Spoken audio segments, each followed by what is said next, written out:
Hola amigos y amigas, gracias por acompañarnos en este su programa Fe Católica Viva. El día de hoy en el estudio tenemos el honor que nos acompañe el licenciado Arturo Sayula González, a quien ya conocen muy bien porque ha estado en varios programas de Fe Católica Viva, y el día de hoy también con otro tema bíblico, ayudándonos a entender, a profundizar y a enriquecernos y enriquecer nuestra vida, reflexionando otro tema de la Sagrada Escritura. Arturo, de nuevo, gracias por estar aquí. Al contrario, Luis, gracias por la invitación. Arturo, has estado todo este verano ayudándonos con el curso bíblico de verano, dando distintas clases. Una de las clases que has estado dando y el cual ha tenido mucha aceptación y buena respuesta es la clase sobre los relatos de la infancia de Jesús.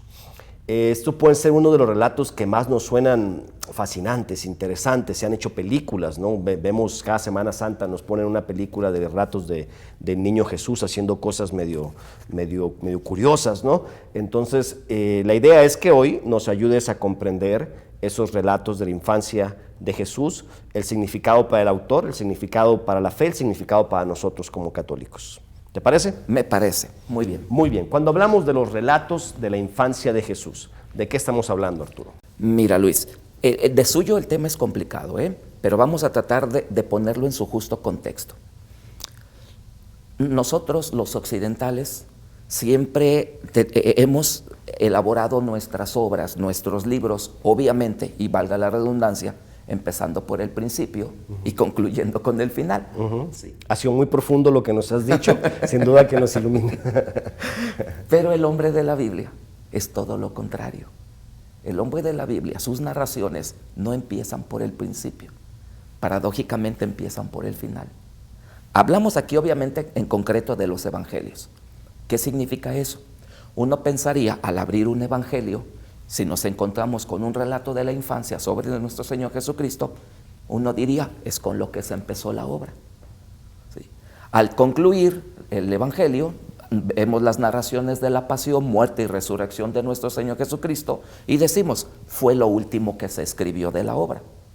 Pero sucede que en el caso de los Evangelios, en este caso concreto porque es de lo que estamos hablando, no es así. Los Evangelios se empezaron a escribir a partir de las narraciones de la pasión, muerte y resurrección de nuestro Señor Jesucristo. Y en base a eso se fue armando el Evangelio.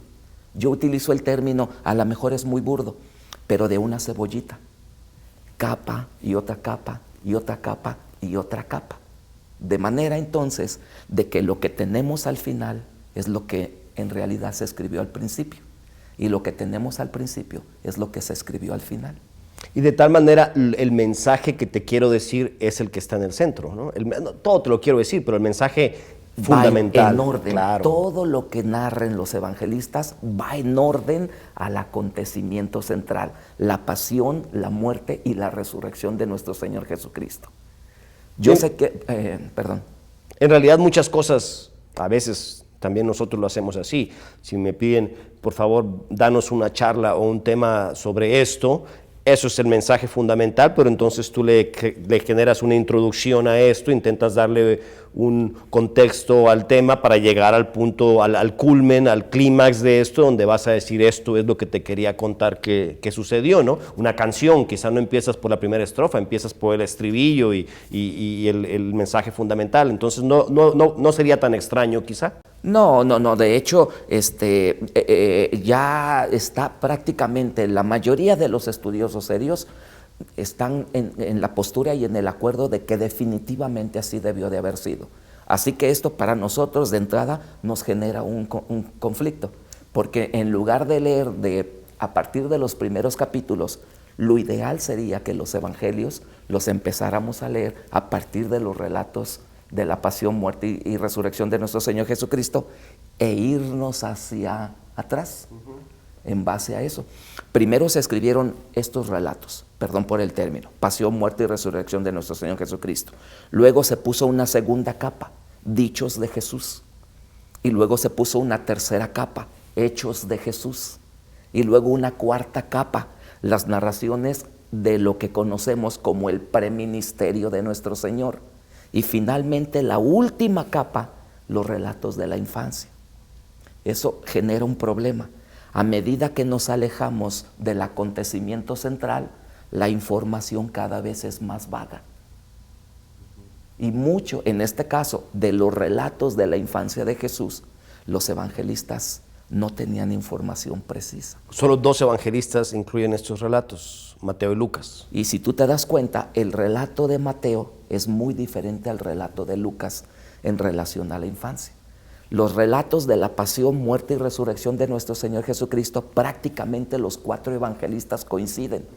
Pero a medida que nos vamos alejando del acontecimiento central, las diferencias son notorias. ¿Esto los hace vagos, intrascendentes? No, al contrario, porque decíamos al principio, todas las narraciones van a ir en orden a este acontecimiento, perdón por el término, al acontecimiento central. Por eso decíamos, si yo quiero entender los relatos de la infancia, yo tengo que estar consciente de que el autor, que es lo último que escribió, lo hizo en orden a resaltar este aspecto, esta realidad. Mateo y Lucas narran estos relatos de la infancia de Jesús. Dinos alguno de ellos, por ejemplo. Mira, en el caso de Lucas, que es el que cronológicamente hablando se escribió primero, ya lo hemos dicho en otros segmentos, Lucas tiene una situación muy concreta. Hay que también tener en cuenta esos elementos. Afortunada o desgraciadamente, la gran mayoría de los que leemos la Biblia, olvidamos el contexto, olvidamos lo que no dice la Biblia, y eso es una gran limitación.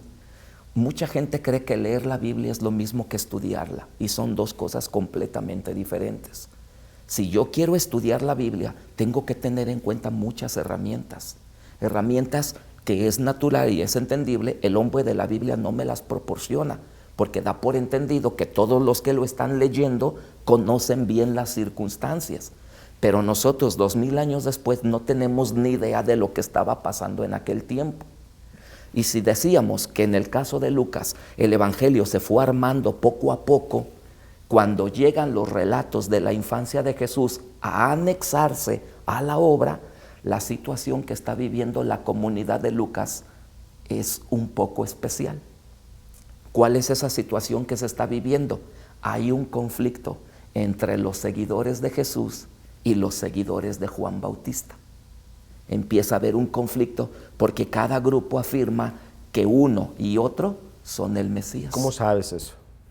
A través de otra información que han hecho muchos estudiosos serios, que no la han compartido y que se detecta implícitamente o explícitamente en los textos bíblicos. Vamos a pararle ahí y vamos a venir a ese tema del conflicto entre los discípulos de uno y de otro. No le cambien, esto es Fe Católica Viva.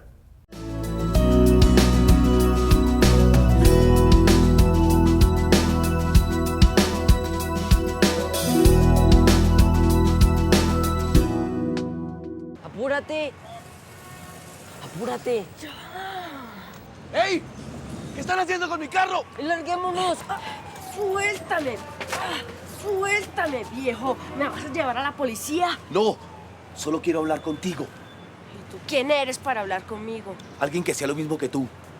¿Ves estos guantes? ¿Qué? ¿Te los regaló un boxeador? Son míos. Aprendí boxeo en la cárcel. ¿En la cárcel? Ahora le enseño a muchachos como tú a defenderse, pero con honestidad. ¿A boxear?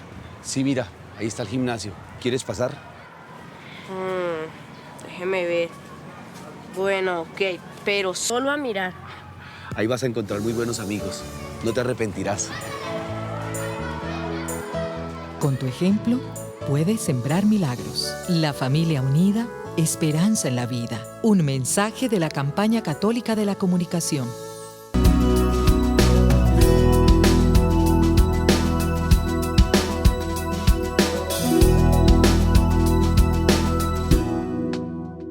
Gracias por seguir con nosotros en este su programa Fe Católica Viva. Estoy conversando con el licenciado Arturo Sayula González sobre los evangelios, de manera particular los relatos de la infancia de Jesús, que son tan conocidos por nosotros, hasta películas se han hecho solamente sobre ellos y que queremos profundizar un poco más sobre ellos. Gracias, Arturo, nuevamente por estar con nosotros.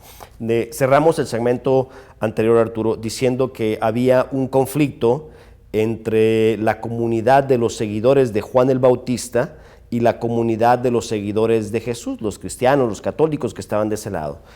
¿En qué consistía ese conflicto y cómo el relato de la infancia intenta resolver ese conflicto? Bien, el conflicto esencialmente radica en que cada uno de los dos grupos afirmaba que, en este caso, los de la comunidad joánica o de Juan Bautista afirmaban que el Mesías era Juan.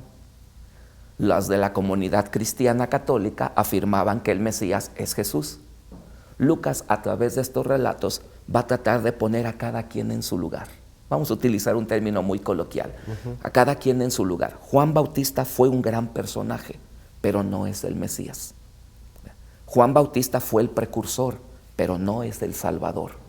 Entonces, a través de estos relatos de la infancia, que ciertamente aprovechamos, Lucas los divide en 7 grandes partes. Los 2 capítulos en los que él narra la infancia de Jesús, lo divide en 7 grandes partes.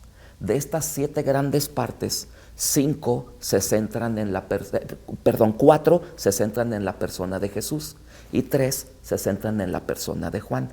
Ahí ya implícitamente está diciendo quién es el preeminente. Y esos, empecemos con los 3 de la persona de Juan. ¿De qué manera intenta Lucas, en este caso particular, resolver ese conflicto entre los dos? ¿Qué dice sobre ello? Los relatos van a ser muy similares. Vamos a tener un relato de la anunciación que el ángel le hace a Zacarías para decirle que va a tener un hijo, pero también Lucas nos presenta el relato donde el ángel le hace una anunciación a la Virgencita María. Y lo que el ángel le dice a Zacarías sobre Juan Bautista no es lo que el ángel le dice a María sobre Jesús. El ángel le dice a Zacarías: tu hijo será el precursor, traerá la alegría al pueblo. Pero cuando el ángel dialoga con María, le dice: tu hijo será el salvador del mundo.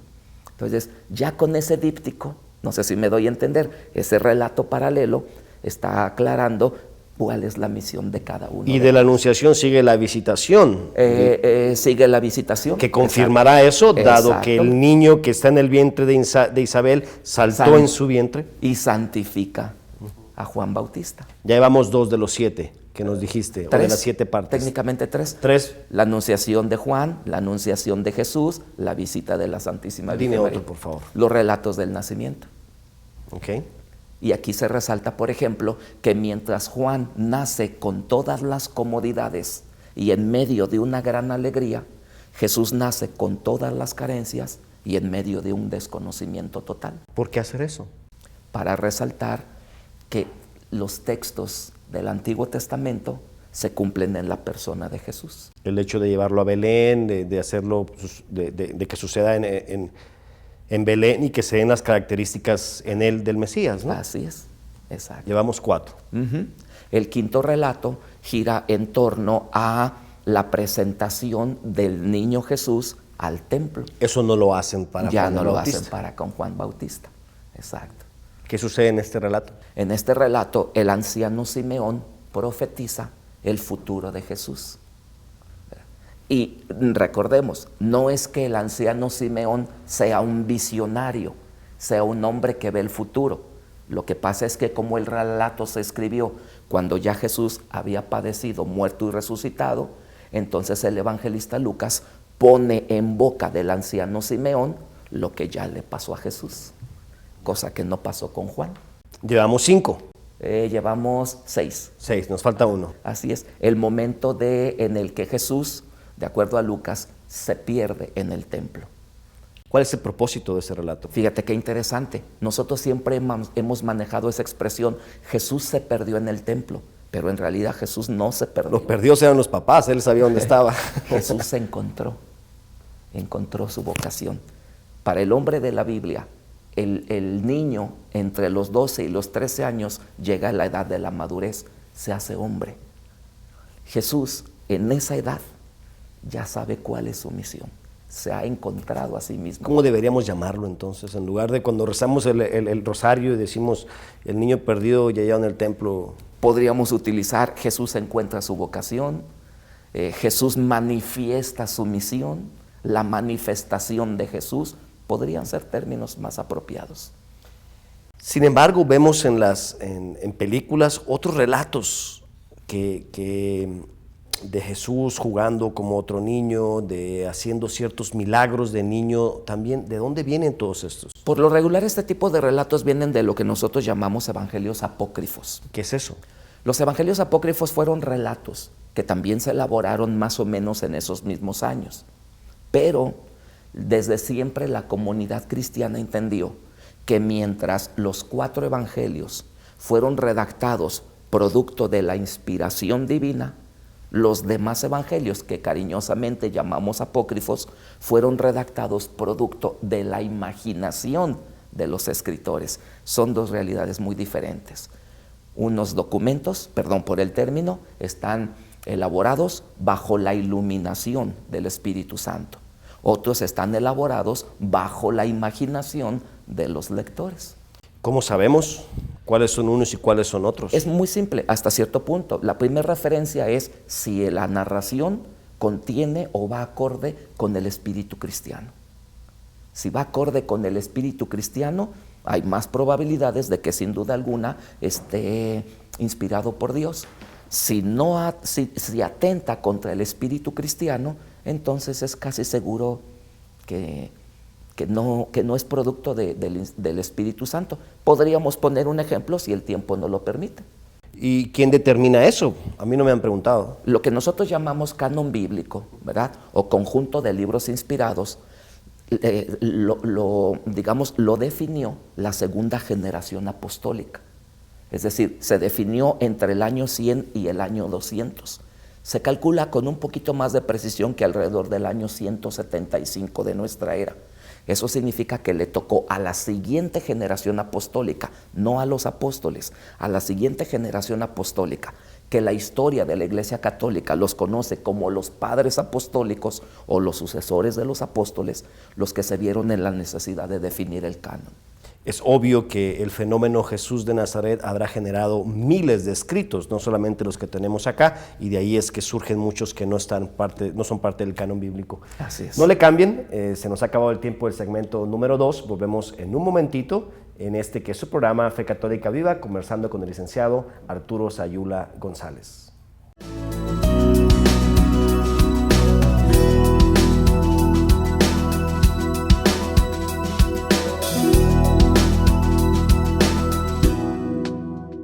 Gracias por seguir con nosotros en Fe Católica Viva. Estamos conversando con el licenciado Arturo Sayula González sobre otro tema bíblico en el cual siempre nos ilumina y ayuda a entender. El caso particular del día de hoy, estamos conversando sobre los relatos de la infancia de Jesús, que ya nos explicó que hay 7 tipos de ellos y que los encontramos particularmente en el Evangelio de San Mateo y en el Evangelio de San Lucas. Sin embargo, nos acaba de decir en el segmento anterior, hay muchos relatos más que están escritos en lo que llamamos evangelios apócrifos y que a veces son estos los relatos que se usan en las películas que vemos en Semana Santa y estos tiempos. Gracias, Arturo, por estar aquí de nuevo.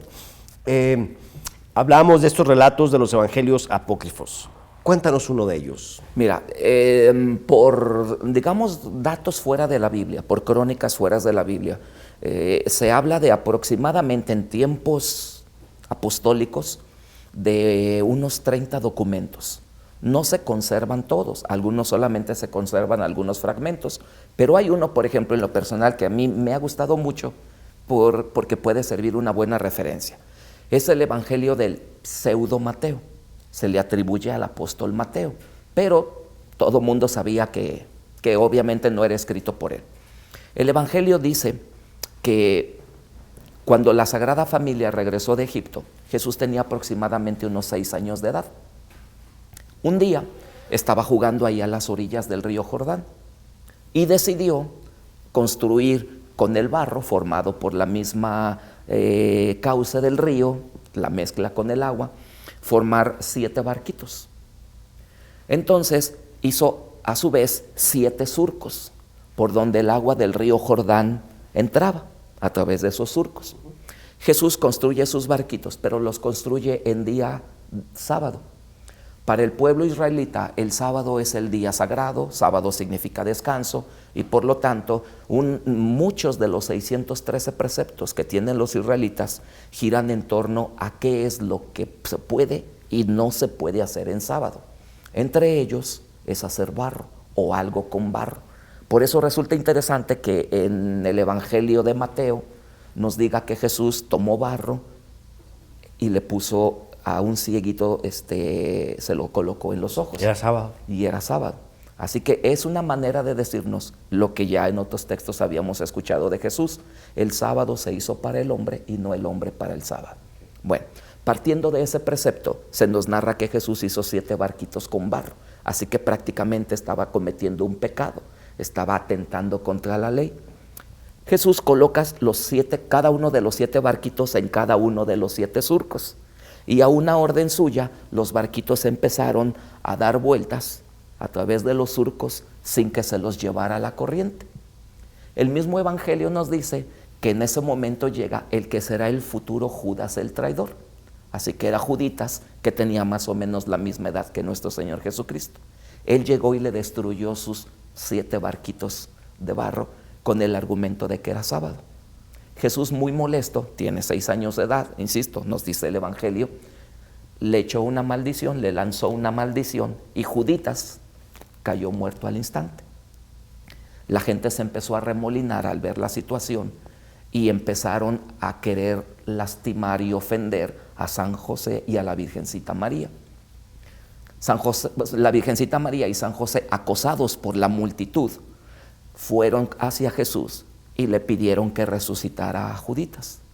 Jesús, muy molesto, No lo hubiera hecho. no lo hizo. No lo hizo. Pero por tal de no contristar a su mamá, porque ya la situación se estaba poniendo muy tensa, entonces el relato dice que Jesús le puso una patada a Juditas y Juditas, como resorte, se levantó. Ya Juditas se fue a jugar con otros niños y Jesús continuó tranquilamente jugando con sus barquitos. El relato suena tierno, suena divertido, suena interesante, pero atenta, ¿te acuerdas que decíamos en el segmento anterior? Atenta completamente contra el espíritu evangélico. Jesús no puede estar matando niños y luego estarlos resucitando. La comunidad... Pero era Juditas. Pues sí, pero... Me da simpatía el nombre Juditas. Pero pues en ese sentido vemos inmediatamente que no puede ser una obra más que producto de la imaginación de un escritor del cual no sabemos quién es. La comunidad cristiana analiza, estudia los evangelios y entonces decide apartar unos de otros. De hecho, eso técnicamente significa la palabra apócrifo. Significa apartado, oculto, hecho a un lado. En ese sentido, ¿verdad? La comunidad cristiana entendió que se pueden leer. Los libros, de hecho, todavía existen. Si uno acude a internet, puede encontrar esos evangelios. Y puede comprar el libro. Puede comprar el libro. ¿Por qué se ha creado tanto morbo alrededor de ellos? Que se han hecho películas y todo esto para intentar, y se dice que la iglesia los ha prohibido porque dicen la verdad. Quizá no centrándose en los relatos de la infancia, me estoy saliendo del tema, pero ¿por qué se han prestado a tanto morbo? En gran medida por falta de información. Esa es la verdad.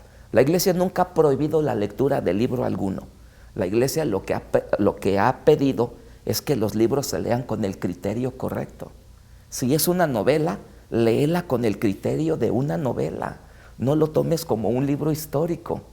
Pero ese es el problema muchas veces. Le hacemos caso más a una novela que a un libro que tiene argumentos científicos, arqueológicos, papirológicos, etcétera, etcétera. Claro. Ese es el gran problema, ¿verdad? Además del sentido de los relatos, volviendo a los relatos de la infancia de los evangelios, o de la intención de romper con ese conflicto entre los discípulos de Juan el Bautista y los discípulos cristianos, ¿qué otro objetivo tiene el incluir estos relatos de la infancia de Jesús en los evangelios que sí son del canon? En el caso concreto de Lucas, resaltar que Jesús no solo vino a salvar al pueblo judío, no solo vino a salvar a las ovejas perdidas de Israel, sino que vino por toda la humanidad. El evangelio de Lucas es el más universal de los 4 evangelios. Así como habíamos dicho en el programa anterior que el evangelio de Mateo es el más judío, el evangelio de Lucas es el más universal. Por eso cuando San Lucas nos narra la genealogía de Jesús, él la remonta hasta Adán. Mientras que Mateo, la remonta solo hasta el padre Abraham. entonces en la mente de Mateo, claramente este es el salvador del pueblo judío, que son los descendientes de Abraham, mientras que en la mente de Lucas es salvador de la humanidad entera. Así es. Y la razón es muy simple, porque mientras Mateo, insisto, lo comentábamos en el programa anterior, mientras San Mateo habla a un auditorio judío, Lucas habla a un auditorio pagano. Entonces, Mateo en ese sentido tiene que ser más claro. Jesús es el Salvador no solo del pueblo judío, sino de todos los hombres, incluidos nosotros. Entiéndase, auditorio de Lucas. De Lucas será la frase aquella: serán mis testigos en toda Judea, Samaria y los confines de la tierra, hasta el fin del mundo, hasta todos los lugares. ¿Alguna otra razón o alguna otra intención que se busca con los relatos de la infancia, tanto en el Evangelio de San Mateo como el de San Lucas? Obviamente, también hay que tomar en cuenta que quieren resaltar que fue un niño tan normal como cualquier niño judío de su época.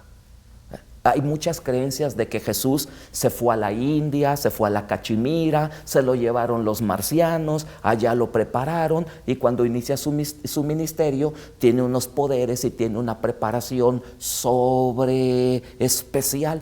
Y no, la verdad es que los mismos evangelios se encargan de decirnos que Jesús fue un niño completamente normal.